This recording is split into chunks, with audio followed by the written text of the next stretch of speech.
अस्सलाम वालेकुम फ्रेंड्स, उम्मीद करती हूँ कि आपको मेरे नावल पसंद आ रहे होंगे। जो नावल हम रीड करना स्टार्ट करने वाले हैं उसकी काफ़ी एपिसोड्स मैं पहले आपके साथ शेयर कर चुकी हूँ। तो कमेंट बॉक्स में अपनी राय का ज़रूर इज़हार कीजिएगा कि रमज़े इश्क आपको ये नावल कैसा लग रहा है। तो नेक्स्ट पार्ट इसका रीड करना स्टार्ट करते हैं। टाइम को ज़ाया किए बिना अपने नावल की तरफ चलते हैं और इसको रीड कर लेते हैं। ज़रान खानज़ादा वो सामने सोफ़े पर बैठा था, मगर इसके अंदर आने पर इसने इसकी तरफ नहीं देखा। अब्रिश को एक और बात का भी अंदाज़ा हुआ था कि अपने घर वालों के सामने बहुत संजीदा और मुअद्दब होता है। अब्रिश के अंदर दाखिल होने पर दाजी अपने बेड से उठे अब्रिश की तरफ बढ़े। आओ बेटा, उन्होंने आगे बढ़कर अब्रिश का सर चूमा।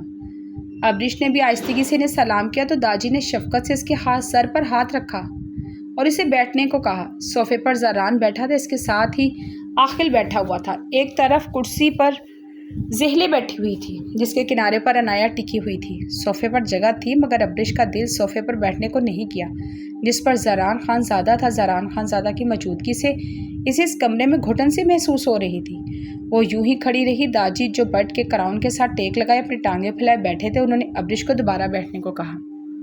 ज़हले ने इसे आंखों के इशारे से बैठने को कहा। वो अब्रिश से जो काफ़ी खौफज़दा थी, वो उसे अच्छी तरह समझा बुझा के लाई थी, मगर फिर भी इनका दिल सहमा हुआ था कि अब्रिश किसी से बदतमीज़ी न कर डाले।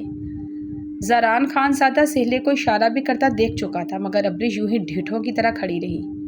ज़रान को अब इस लड़की पर गुस्सा आ रहा था जो मुंह बनाकर ऐसे खड़ी थी जैसे इसने अपने हसीन चेहरे का दीदार करने को सबको ये एजाज़ बख्शा हो।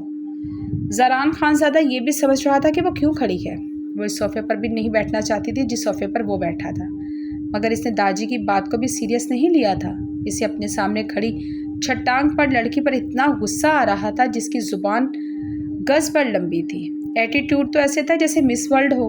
ज़रान ने इसे कहरबार नज़रों से घूरा। अब्रिश बेटा, सोफ़े पर बैठ जाओ, दाजी ने दोबारा नरमी से कहा। अब्रिश आहिस्तगी से चलते हुए दाजी के पाँव की तरफ बेड पर पाइंदी पर बैठ गई। ज़रान इसके दाजी के पैरों के पास बैठा चौंका था। इसे हैरत हुई थी कि इस जैसी नकचड़ी मकरूर लड़की जो इस दिन दाजी के बारे में बिना सोचे समझे फजूल बोल रही थी, आज काफ़ी आराम से इनके पैरों के करीब बैठ गई है। अब्रिश बेटा, तुम सोफ़े पर बैठ जाओ, दाजी ने अपने पैर ऊपर की तरफ खींचे।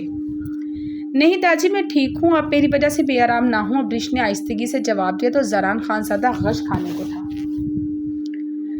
वो इतनी तमीज़ के दायरे में भी बात कर सकती है, इसे हैरानगी हुई। हम तुम्हारे दाजी तो नहीं हुए, हम तो तुम्हारे नाना हुए। अनाया और आहल ने मुझे नाना कहा है, तुम भी हमको क्यों दाजी कहा? दाजी मुस्कुराए। वह ज़रान के बाहर आपको दाजी पुकारा तो मुझे लगा सब आपको दाजी कहते हैं, अब्रिश ने साफ कोई से कहा। ज़रान एक बार से फिर चौंका। वो इसका नाम बासानी ले रही थी। इसे अंदाज़ा हुआ था ये लड़की दिल में जो भी हो वो बासानी कह देती है, वरना जितनी नागवारी इसके चेहरे पर थी, कोई और होता तो किसी इसका नाम न लेता। ज़रान इसे बगूर देखता दादी से इजाज़त देता कमरे से बाहर निकल गया। अब्रिश ने ग्रीन एंड येलो कलर का जदीद और स्टाइल सा लहंगा पहन रखा था। लहंगे पर बहुत खूबसूरत वर्क था, साथ में ग्रीन कलर की बेतहाशा शॉर्ट सी शर्ट थी जो बिल्कुल सिंपल थी, मगर इसने फुल स्लीव्स पहनी हुई थी जिसमें इसका दूधिया सा बाजू लिश्कारे मार रहे थे। आज ज़हले की बहन जो इस दुनिया में नहीं थी, इसकी बेटी की मेहंदी थी। अब्रिश कल रात से कमरे में ही थी, वो बाहर नहीं निकली थी। एक दो मरतबा मुलाजमे से नाश्ता और खाने पर बुलाने आई, मगर इसने भूख नहीं कहकर मना कर दिया। अब शाम हो रही थी, ज़हले की डांट पर वो तैयार हो रही थी। यहाँ सब बहुत अच्छे थे। जो थोड़ा बहुत इसके दिल में सबके लिए कदूवत थी वो ज़हले को बेइंतहा खुश देखकर दूर हो गई। इसने ज़हले को कभी इतना खुश नहीं देखा था जितना अब देख रही थी। वैसे भी इसने कदूवत रख कर भी करना क्या था, ये सवेली का पहला और आखिरी चक्कर था। वो अब ज़हले की मजबूर करने पर आ गई थी, मगर इसी शर्त पर वो इसके बाद इसे मजबूर नहीं करेंगे। इसने आइंदे में खुद को तनकीदी निगाहों से देखा। बगैर मेकअप के लिए बेइंतहा खूबसूरत लग रही थी। बाल को स्ट्रेट करके खुला छोड़ रखा था। ज्वेलरी में सिर्फ चोकर पहन रखा था। इसे किसी चीज़ की कमी नहीं लग रही थी। वो कमी क्या थी इसे समझ नहीं आ रहा था। इसे अपना ड्रेस बिल्कुल अच्छा नहीं लग रहा था। अब्रिश ये ड्रेस बाकी ड्रेसेस अपने ताया की बेटी की शादी के लिए थे, बल्कि इसने ज़ईम और इसकी फैमिली के साथ जाकर शॉपिंग की थी। वहाँ सब ने एक से एक भरकर ड्रेस लिए थे जो जितने स्टाइलिश थे इतने ही मॉडर्न और जदीद। ब्लैक लेस, गहरा कलर, गहरे गले और स्लीवलेस पर मुश्तमिल ड्रेसेस थे। शादी पर भी कमोबेश सबकी ऐसी ही ड्रेसिंग थी। कुछ लड़कियां और ख़वातीन इस तरह की ड्रेसिंग थी कि अब्रिश अमेरिका में रहने के बावजूद इस तरह की ड्रेसिंग का सोच भी नहीं सकती थी। इसका इस ड्रेस का गला पीछे से थोड़ा बड़ा था जो इसने अपने बालों से छुपाया हुआ था। यहाँ इसने तमाम ख़वातीन को दुपट्टों में देखा। इसे अभी नहीं पता था कि वो शादी पर किस तरह की ड्रेसिंग करे, मगर इसे यकीन था कि वो अच्छी और सुलझी ड्रेसिंग करेगी, बिल्कुल ज़हले खातून की तरह। ये नहीं था कि ज़हले ने इसे कभी ड्रेसिंग पर टोका नहीं था, बहुत दफ़ा टोका था, इसे दुपट्टा ओढ़ कर रखने की कहती थी, मगर वो इन्हें जवाबन ऐसी नज़रों से देखती कि वो अपनी नज़रें चुरा जाती। इसने 15 साल की उम्र में अमेरिका में जॉब करनी शुरू कर दी थी, जहाँ जीन्स और शर्ट पहनना ज़रूरी था। जहाँ जगहों पर शॉर्ट स्कर्ट का तकाजा होता वो इनकार कर देती, वो नौकरी छोड़ देती। शायद ज़हले की तरबियत का असर था, मगर गुजरते वक्त के साथ वो घर के माहौल और बाहर के तल्ख हक़ाइक़ देखते हुए खुद भी तल्ख और खुदसर हो गई थी। इसने अपने ऊपर पड़ने वाली नज़र को सिरे से ही इग्नोर करना शुरू कर दिया था। वो खूबसूरत थी, इसे हर कोई ऊपर से नीचे तक देखना अपना फ़राइज़ समझता। ऐसे में बेहिस और लापरवाह बन जाती। इतनी नज़रों का सामना करना पड़ा कि अब इसे एहसास ही नहीं था कि वो कैसा लिबास और किस तरह की नज़रों के हसार में है। मगर जब इसने ज़रान खानज़ादे ने इसे जिन नज़रों से देखा था, एहसास दिलाया था, तो उसे बहुत ज़िल्लत और तौहीन महसूस हुई थी। इसे अब भी इसकी नज़रें नहीं भूलती थी। इसने ब्राउन बेबाक आंखें इसे अपने आर पार होती महसूस हुई। इसने खुद को देखते हुए ड्रेसिंग मिरर के सामने खड़े होकर अपना नेट का दुपट्टा सर पर ओढ़ा, जिस पर बहुत खूबसूरत चेहरा ग्रीन दुपट्टे के हाले में मज़ीद धमकने लगा। मगर इसने झुंझुलाते हुए वो दुपट्टा सर से उतारकर गले में डाला। अब नेट के दुपट्टे में इसकी फिटिंग शर्ट में इसका बदन के नशीबो फराज नुमाया होने लगे। इसने झुंझुलाते हुए अब की बार दुपट्टा गले से उतारकर बेड पर रख दिया। उफ, क्या मुसीबत है! यह ज़रान खानज़ादा तो मेरे लिए किसी नाइटमेयर से कम नहीं। इसकी गहरी और बेबाक नज़रें याद आई थी। अगर इसने मुझे एक बार इन नज़रों से देख लिया तो मैं शायद अपनी जान से चली जाऊं। अब्रिश ने झुरझुरी लेते हुए सोचा। असूलन तो इससे इसके बारे में नहीं सोचना चाहिए था, मगर वो इसके अल्फाज और इसकी निगाहें भूल ही नहीं पा रही थी। आज तक किसी ने इसके लिए तौहीन अमेज़ अल्फाज इस्तेमाल नहीं किए थे। अगर कोई इसे खूबसूरत कहता तो इसके चेहरे को देख कर कहता, अगर कोई इसके जिस्म को देखता था तो मगर इसे ऐसा एहसास ना दिलाता। ज़रान खानज़ादे के तौहीन में लिपटे अल्फाज इसे बुलाने के लिए नहीं भूलते थे। अब्रिश ने दोबारा से दुपट्टा उठाकर इसे बैग से इस तरह लिया, आगे सीने की तरफ अच्छी तरह कवर किया। इतना ख़ास फ़ायदा तो नहीं हो, मगर कुछ हद तक कवर हो गया था। वो बाहर आई तो हवेली में बहुत से मेहमान आ चुके थे। खजिस्ता को लाउंज में सोफे पर बैठाया हुआ था। अब्रिश के अंदाजे के मुताबिक सब औरतों ने बहुत अच्छी ड्रेसिंग की हुई थी। सब ने सरों पर दुपट्टे लिए हुए थे। इस तरफ कोई मर्द नहीं था। अब्रिश हैरानगी से सबको देख रही थी। वहाँ ताया की बेटी की शादी पर ऐसा माहौल नहीं था। वहाँ तो सब मर्द औरत इकट्ठे थे। इसे अपना आप सब में मिसफिट लगा तो वो ज़हले की पुकार पर रुकी नहीं, बल्कि वहाँ से चली आई। रात हवेली को देखा नहीं था, वो हवेली को अच्छी तरह देखने लगी। वो भी ज़रान खाने से होती मर्दान खाने की तरफ आई थी कि इसे ज़रान खानज़ादा आता हुआ दिखाई दिया। ब्लैक शलवार कमीज़ पे, कंधों पे ब्लैक मर्दाना शॉल ओढ़े अपने भारी कदमों की धमक से इधर उधर आ रहा था। इसके भारी कदमों की धमक से इसका दिल लर्ज़ रहा था। पता नहीं कैसा खौफ था जो इस पर छाता जा रहा था। इसकी रोबदार शख्सियत का असर था, या फिर इसकी कड़वी और स्ट्रेट फॉरवर्ड ज़बान, जो भी था इससे खौफ खाने लगी। इसके सामने वो एक पल नहीं ठहरना चाहती थी, ना इसे देखना चाहती थी। वो इसे देखते ही एक पिलर के पीछे छुप के, वो जानती थी वो इसे ज़रूर देखते इस पर तंज ज़रूर करेगा। इसकी मिजाज से वो अच्छी तरह अंदाज़ा कर चुकी थी। वो काफ़ी मुंतकीम मजाज था। वो इतनी आसानी से बात नहीं भूलता। वो पिलर से टेक लगाए गहरे सांस लेती। वह मुश्किल ही खुद पर काबू पाए हुए थी। मर्दान खाने में इस वक्त इस हिस्से में कोई नहीं था। अब्रिश नहीं चाहती थी कि इसे ज़रान खानज़ादे की नज़रों का सामना करना पड़े। इसे अपना हुलिया इस कदर नहीं लगा था कि वह ज़रान खानज़ादे जैसे बेबाक बेशरम गसीले मर्द के सामने जाए। गसीले मर्दों से तो इसे वैसे ही जान जाती थी। सारी उम्र अपने बाप पाशा को ज़हले पर गुस्सा करते, इसे मारते ही तो देखा था, बल्कि कितनी मर्तबा पाशा ने इस पर हाथ भी उठाया था। तब से इसे मर्दों से दूर भागती। गसीले और सर्द किस्म के मर्दों से इसकी जान जाती। ज़रान खानज़ादा जो अपने कमरे की तरफ जा रहा था, अब्रिश को इधर मर्दान खाने की तरफ आता देखकर ठटक कर रह गया। वो इसे देखकर पिलर के पीछे छुप गई थी। ज़रान खानज़ादा के संजीदा चेहरे पर मुस्कुराहट बिखरी। वो रात से इसे हैरान कर रही थी। रात इसे तमीज़ के दायरे में देखकर वो हैरान हुआ। जैसे वो इस दिन ज़हले खातून के सामने चल रहा रही थी, इसे लगा था वो काफ़ी बदतमीज़ और खुदसर है, मगर इसका अंदाज़ा गलत साबित हुआ। वो इतनी ही बदतमीज़ नहीं थी। अब वो इसे देखकर जिस तरह छुपी थी, वो इसे एक छोटी सी बच्ची लगी।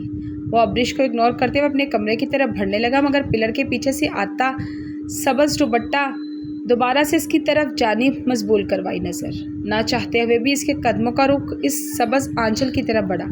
अब्रिश जो सांस रोक के खड़ी थी, भारी कदमों की आवाज़ करीब होते हुए स्ट्रॉन्ग मर्दाना खुशबू महसूस करते अपनी आंखें बंद कर ली। अपना दुपट्टा अच्छी तरह से खुद शॉल की तरफ लपेटा। ज़रान खानज़ादा वो पिलर के करीब आया तो अब्रिश की गहरी होती सांसों को सुनकर हैरान हुआ। इसकी तेज़ सांसें इसकी समातों को बखूबी सुनाई दे रही थी। ज़रान खानज़ादा वो हैरत से इसकी सांसों की आवाज़ सुनता अब्रिश के सामने आया। वो पिलर से टेक लगाई आंखें मूंदे गहरी सांसें ले रही थी। दुपट्टा इसने सीने से अच्छी तरह अपनी मुट्ठी में झगड़ा हुआ था। इसके होंठ हिल रहे थे।